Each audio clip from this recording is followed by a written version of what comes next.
মুহূর্তে রাজধানীর মধ্যবাড্ডা রয়েছি। মধ্যবাড্ডা থেকে একেবারে মেরুলবাড্ডা পর্যন্ত পুরো রাস্তায় আজকে যে শাটডাউনের ডাক দিয়েছে শিক্ষার্থীরা, কোটা আন্দোলনকারীরা, সেই শাটডাউনের জন্যই পুরো রাস্তায় একেবারে বন্ধ করে শিক্ষার্থীরা আন্দোলন করছেন। এবং পাশাপাশি তাদের মোকাবেলায় দেখতে পাচ্ছেন যে আওয়ামী লীগের, স্বেচ্ছাসেবক লীগ, যুবলীগের লোকেরা কিন্তু এখানে উপস্থিত রয়েছেন এবং ধাওয়া পাল্টা ধাওয়ার ঘটনা কিন্তু ঘটছে।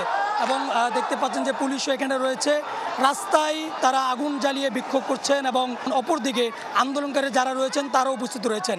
এবং আমরা আজকে এখানে এসে দেখেছি আন্দোলনকারী যারা রয়েছেন তাদের মধ্যে সাধারণ মানুষের উপস্থিতি আমরা দেখেছি। এবং বলা চলে যে যেদিকে যাচ্ছে, যাকেই একা পাচ্ছে তাকেই তারা মারার চেষ্টা করছেন এবং উভয়ই মারমুখী একটি অবস্থান তৈরি হয়েছে এখানে। এবং সবার হাতে লাঠি রয়েছে এবং মুহুর্মুহু একটি পরিস্থিতি তৈরি হয়েছে এবং বেশ কয়েকটি ককটেল বিস্ফোরণ কিন্তু এখানে হয়েছে। আমার বুকে গুলি মারছে, আমি এমনি দাঁড়াইছি, সামনে যায় আমার হাতে দুইটা ছাত্র আহত, মেডিকেলে নিয়ে গেছে, দুইটা ছাত্র চোখে গুলি মারছে। পুলিশ কি চোখে গুলি মারতে পারে? আইন শৃঙ্খলা রক্ষাকারী বাহিনীর সদস্যদের সাথে দফায় দফায় ধাওয়া পাল্টা দেওয়ার ঘটনা ঘটছে। এবং ওদিকে তিতুমির কলেজ সহ বিভিন্ন জায়গায় আমরা দেখেছি ছাত্রলীগের অবস্থান, তারা শক্ত অবস্থানে রয়েছেন এবং অপরদিকে শিক্ষার্থীরা রয়েছেন, তবে এর সাথে সাধারণ শিক্ষার্থীরা রয়েছে। তবে সব মিলিয়ে বলা চলে যে এক ধরনের থমথমে অবস্থা বিরাজ করছে এখানে।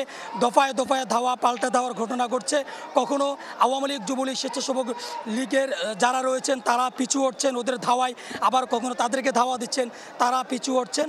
বলা চলে এক ধরনের যে থমথমে পরিস্থিতি সেটা কিন্তু বিরাজমান আছে এখানে। এবং বেশ কয়েকটি যানবাহনে আগুন দেওয়া হয়েছে, কোনো রকম যানবাহন কিন্তু এখানে চলাচল করছে না।